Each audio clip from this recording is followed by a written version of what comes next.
Значи, градскиот базен Маркови кули е отворен за сите посетители, граѓани, без разлика на вера, нација, пол и така натаки.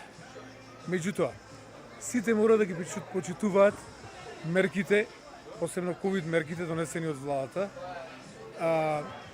и кои се јавно и другите мерки, правила кои се јавно истакнати на влезот на базенот. Значи, нема да се пуштаат граѓани кои не се соодветно облечени. Значи, за влез на базенот мора да се поседуваат купачи. Не гајчи, не боксерки, не шортсеви, значи соодветно треба да се облече.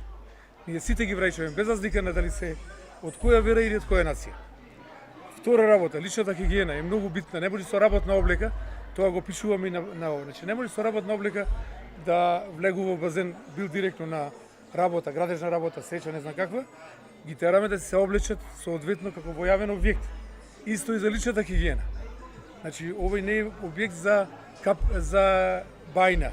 Тој треба да оди чисто од дома, а со кал, извалка. Значи, ги враќаме тие. Не е битно која вера и која нација си.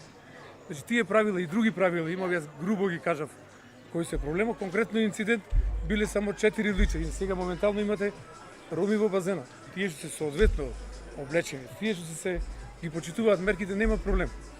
Има една многу важна мерка за која станал инцидентот вчера, беше вртолум и препълен капацитет. Менаџерот оценил дека да се растевни по 2 сати, од 4 сато, че може други му ги упатувале луѓето да се дојде во 4 сато, немаше столица, значи ковид мерки не обврзуваат 50% од капацитетот. И настанал проблемот четворица луѓе, значи другите не е да не ги пуштаме ромите, него четворица од нив направили инцидент кој му ја забранет влезот.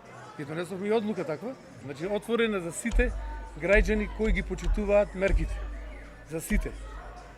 Секој може да влезе и на базен кој си е соодветно културно облечен и почитува мерките и правилата кои се јавно истакнати на влезот на базенот.